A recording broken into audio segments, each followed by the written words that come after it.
ദൈവത്തിൻ്റെ പരിശുദ്ധാമം വാഴ്ത്തപ്പെടുമാറാകട്ടെ.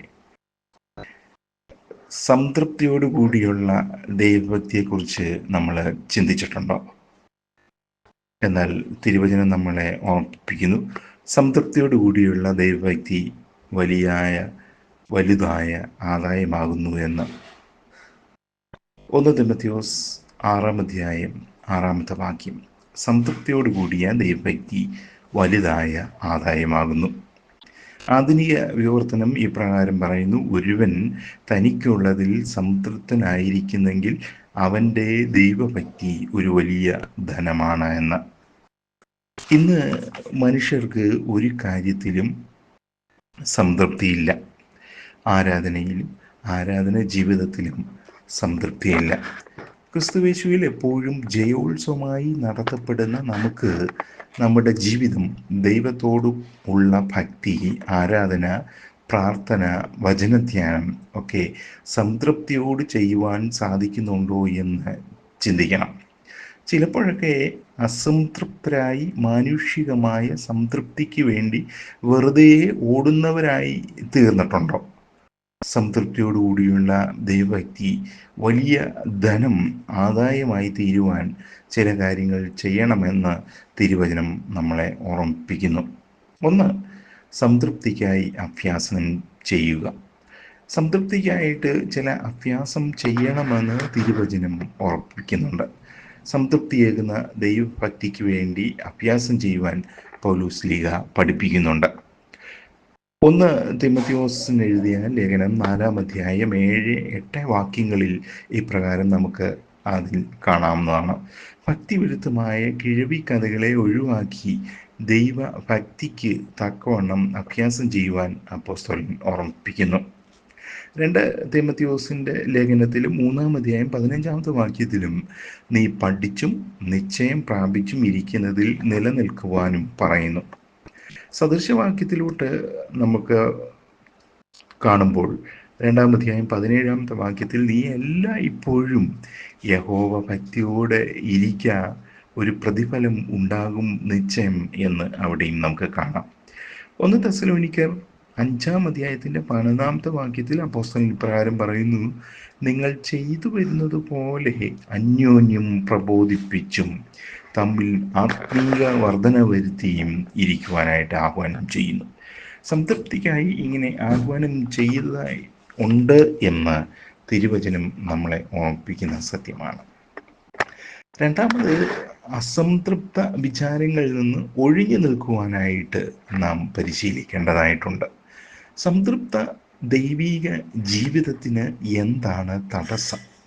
അതിൽ നിന്ന് അകന്നു മാറുക. എന്താണ് എൻ്റെ ആത്മീയ ജീവിതത്തിന് തടസ്സമായി നിൽക്കുന്നത്? എന്താണ് അത് കണ്ടുപിടിച്ച് അവിടുന്ന് മാറുവാൻ ഉള്ള പരിശീലനം നാം ശീലിക്കേണ്ടതായിട്ടുണ്ട്. ദുഷ്ടൻ്റെ ഇരിപ്പിടത്തിൽ നിന്നും, പരിഹാസികളുടെ ഇരിപ്പിടത്തിൽ നിന്നൊക്കെ, ദുഷ്ടൻ്റെ ആലോചനയിൽ നിന്നൊക്കെ മാറിയിരിക്കുവാൻ, അവൻ്റെ ആലോചനയിൽ അകപ്പെടാതിരിക്കുവാനായിട്ടൊക്കെ നമ്മൾ ശീലിക്കേണ്ടത് ആവശ്യമാണ്. 2 തിമോഥെയോസ് 2-14 വാക്യത്തിലും ഒന്നിനും കൊള്ളാത്ത വാഗ്വാദങ്ങളിൽ നിന്നും ഒഴിഞ്ഞിരിക്കുവാനായിട്ട് അവിടെ പറയുന്നു. 2 തിമോഥെയോസ് 2-16 വാക്യത്തിൽ ഭക്തിവിരുദ്ധ വ്രത സംഭാഷണങ്ങളിൽ നിന്നും ഒഴിഞ്ഞിരിക്കുവാനായിട്ട് ആഹ്വാനം ചെയ്യുന്നു. 23 വാക്യത്തിൽ ബുദ്ധിയില്ലാത്ത മൗഢ്യ തർക്കത്തിൽ നിന്ന് ഒഴിയുവാനായിട്ട് പറയുന്നു. 20 വാക്യത്തിൽ ഭക്തിവിരുദ്ധ ആലോചനകളിൽ നിന്നും തർക്കങ്ങളിൽ നിന്നും ഒഴിയുവാനായിട്ട് നമ്മളോട് പൗലോസ് ശ്ലീഹ ആവശ്യപ്പെടുന്നു. അപ്രകാരം നമ്മുടെ ജീവിതത്തെ ആത്മീക സംതൃപ്തിയിൽ നിന്ന് തടസ്സം നിൽക്കുന്ന എല്ലാത്തര ചിന്തകളിൽ നിന്ന്, ആലോചനകളിൽ നിന്ന് ഒക്കെ ഒഴിഞ്ഞു നിൽക്കേണ്ടത് ആവശ്യമാണ്. നമ്മുടെ ഭക്തി നിറഞ്ഞ ഒരു ദൈവിക ജീവിത ക്രമം രൂപപ്പെടുത്തുമ്പോൾ അവിടെ ഏത് കാര്യമായാലും നമുക്ക് 100% സംതൃപ്തിയോടുകൂടി ചെയ്യുവാനായിട്ട് കഴിയുന്നുണ്ടെങ്കിൽ മാത്രമേ അതിൽ വിജയിക്കുവാനായിട്ട് കഴിയത്തുള്ളൂ. 3. സംതൃപ്തിയേകുന്ന ദൈവഭക്തി ഉയരത്തിലുള്ളത് അന്വേഷിക്കുന്നതാകുന്നു. സദൃശ്യവാക്യം 15-ാം അധ്യായത്തിൻ്റെ 24-ാമത്തെ വാക്യത്തിൽ ബുദ്ധിമാന്റെ ജീവിതയാത്ര മേലോട്ടാകുന്നു, കീഴെയുള്ള പാതാളത്തെ അവൻ ഒഴിഞ്ഞു പോകും എന്ന് പറയുന്നു.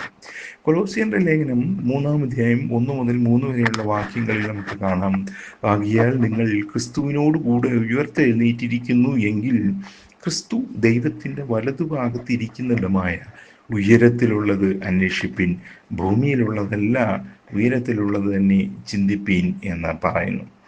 ഫിലിപ്പിയർ 3-ാം അധ്യായത്തിൻ്റെ 20-ാമത്തെ വാക്യം അവർ ഭൂമിയിലുള്ളത് ചിന്തിക്കുന്നു എന്ന് നമുക്ക് കാണാം. ആകയാൽ എന്ത് ചെയ്താലും സംതൃപ്തിയേകുന്ന ക്രിസ്തീയ ഭക്തി ജീവിതത്തെക്കുറിച്ച് ചിന്തിക്കുവാൻ നമുക്ക് സാധിക്കേണ്ടതായിട്ടുണ്ട്. അപ്രകാരം നമ്മളുടെ ജീവിതം നമ്മൾ പരിശോധിക്കേണ്ടത് ആവശ്യമാണ്.